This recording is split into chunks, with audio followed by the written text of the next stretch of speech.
By November 1796, the brilliant momentum of the Italian campaign had ground to a dangerous halt, and Napoleon Bonaparte found himself staring into the abyss of total defeat. The Austrian Empire had refused to stay down after Bassano and had instead raised a fresh, massive force of 24,000 men under the command of the cautious but methodical General Alvinci. For the first time in the campaign, the French machine was malfunctioning. Napoleon's troops were exhausted, riddled with disease from the swamps of Mantua, and demoralized by a rare defeat at the Battle of Caldiero.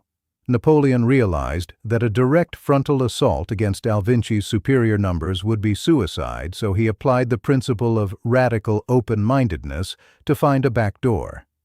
He decided to lead his army into the vast, nearly impassable marshes of the Adige River, where the narrow dikes and causeways would neutralize the Austrian numerical advantage. This was a classic application of the strategy of the central position, moved into a tactical environment where only a few men could fight at a time. The key to this maneuver was the small village of Arcole and its wooden bridge over the Alpone River. If Napoleon could seize this bridge, he could sweep into the Austrian rear and capture their supply trains. On the morning of November 15th, the French vanguard slammed into the Austrian defenders at the bridge, but the terrain turned the battle into a slaughterhouse. The narrow dike meant the French could not deploy their superior skirmishers, and the Austrian Croat infantry poured a devastating fire into the crowded French columns. 3 times the French charged, and 3 times they were thrown back. Sensing that the internal order of his army was breaking, Napoleon performed the most famous act of his early career. He seized a tricolor flag, leaped off his horse, and rushed toward the bridge, shouting to his men to remember the glory of Lodi. He was nearly killed in the chaos, falling into the waist-deep mud of the swamp as his aides-de-camp sacrificed their lives to pull him to safety. This was the ultimate risk, where the leader becomes the primary fuel for the machine. The first day ended in a bloody stalemate, but Napoleon refused to retreat. He was applying the 5-step process in real time. He had the goal of breaking Alvinci. He identified the problem of the bridge's bottleneck. He diagnosed the need for a psychological breakthrough. He designed a plan for a multi-day war of attrition, and he pushed through with a relentless intensity that shocked the Austrians. For 3 agonizing days the battle raged in the mud. Napoleon used deception by sending a small group of trumpeters to the Austrian flank to blow the charge signal, making the Austrians believe a massive reinforcement had arrived. This psychological alpha caused a moment of hesitation in the Austrian ranks, which Napoleon immediately exploited. By the 3rd day, on November 17th, the French finally forced a crossing. Massena's division led a coordinated strike that broke the Austrian left wing, while Augereau's men moved across a makeshift bridge to take the village of Arcole from the rear. Alvinci, realizing his machine was being dismantled piece by piece, ordered a general retreat toward Vicenza. The Battle of Arcole was a triumph of aggressive persistence over traditional military logic. Napoleon had turned a swamp into a fortress, and a defeat into a legendary victory. He had proven that even when the external order is against you, a superior design and a willing heart can rewrite the rules of reality. The victory saved the French position in Italy and ensured that the siege of Mantua would continue. As the smoke cleared over the marshes of the Adige, the soldiers of the Army of Italy looked at their young general not just as a leader, but as a man of destiny who could survive the impossible. This believability was the foundation of the future empire. Arcole was the abyss where the Napoleonic legend was truly forged in the fire of near-certain death. Focus on the grit, embrace the struggle, and remember that the bridge to greatness is often found in the most difficult terrain. This is the legacy of Arcole and the secret to the master of Italy.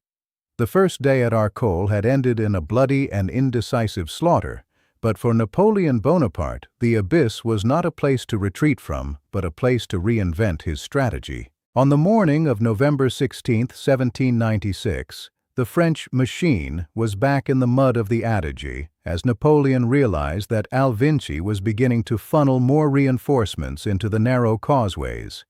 This was a war of mechanical bottlenecks, where the superior Austrian numbers were a liability in the cramped terrain, and Napoleon exploited this by launching series of sharp local counterattacks that prevented the Austrians from ever deploying their full weight.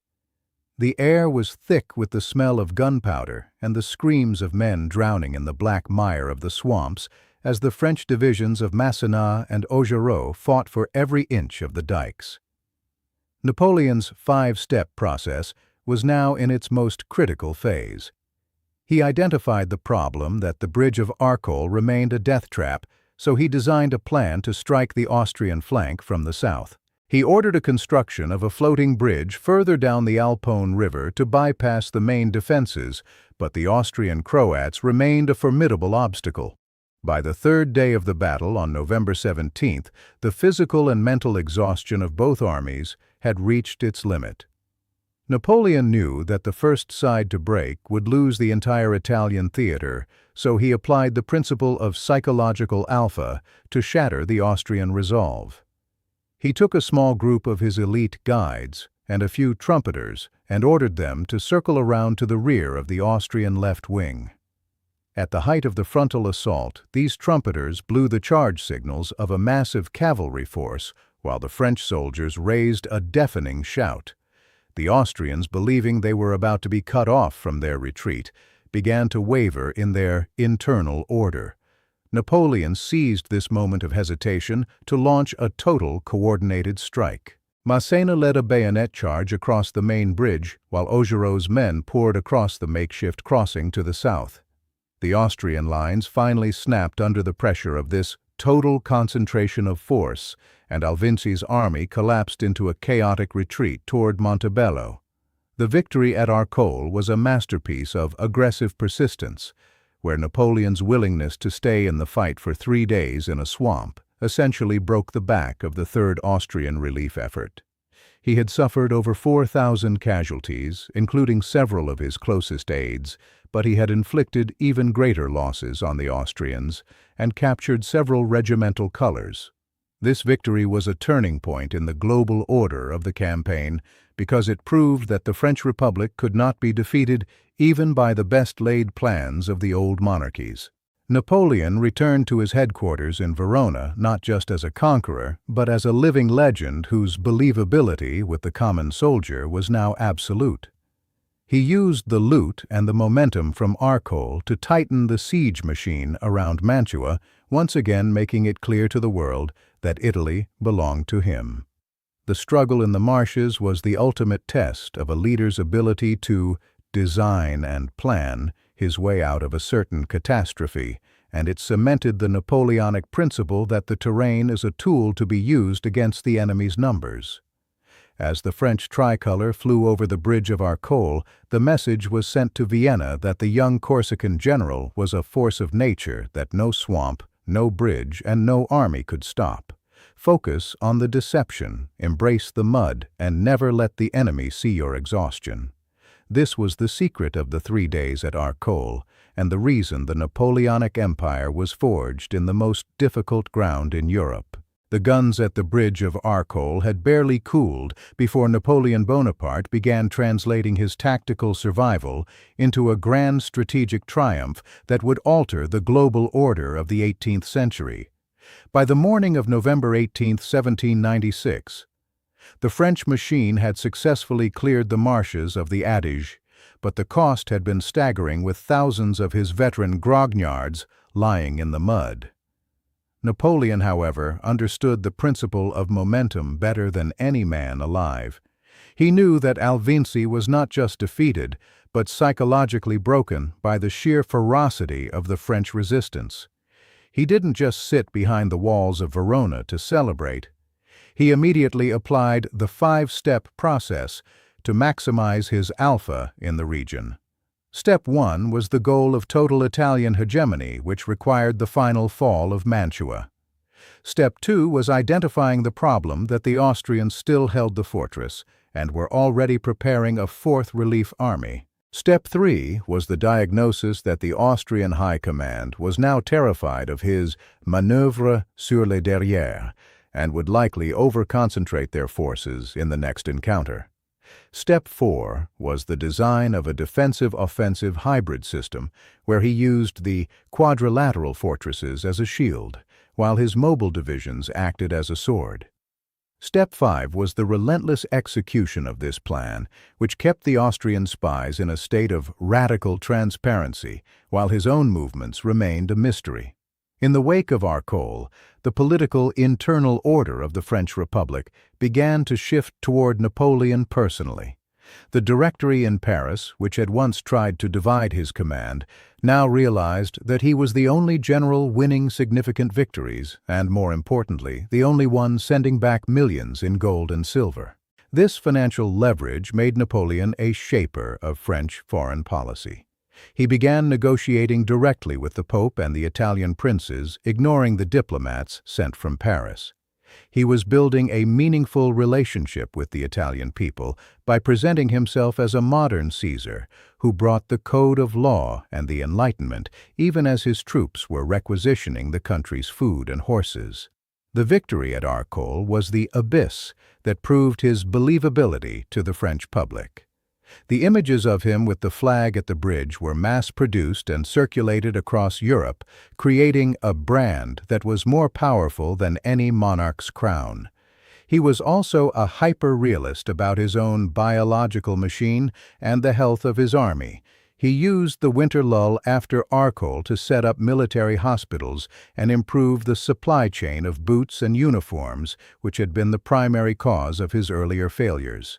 He realized that the changing world order was moving toward a system where the fastest and most efficient bureaucracy wins, and he transformed his headquarters into a data center that tracked every wagon and every bullet in his command. While the Austrians in Vienna were still debating 18th-century etiquette, Napoleon was already fighting a 19th-century total war. He knew that the Fourth Austrian relief effort under Alvinci and Provera was coming in January, and he used the lessons learned from the marshes to prepare the ground for the masterpiece of Rivoli. Arcole had been the test of his grit, but the coming months would be the test of his genius. He had proven that he could win in a swamp with his back against the wall, and that aggressive persistence is the only answer to a numerical disadvantage. As the French tricolor continued to fly over the Adige, the world began to realize that the young Corsican was not just a lucky adventurer, but a systematic evolutionary force that would soon dominate the entire continent. Focus on the political leverage, embrace the administrative grind, and never let a tactical victory go to waste. This was the final lesson of Arcole, and the reason the Napoleonic Empire was now an inevitability.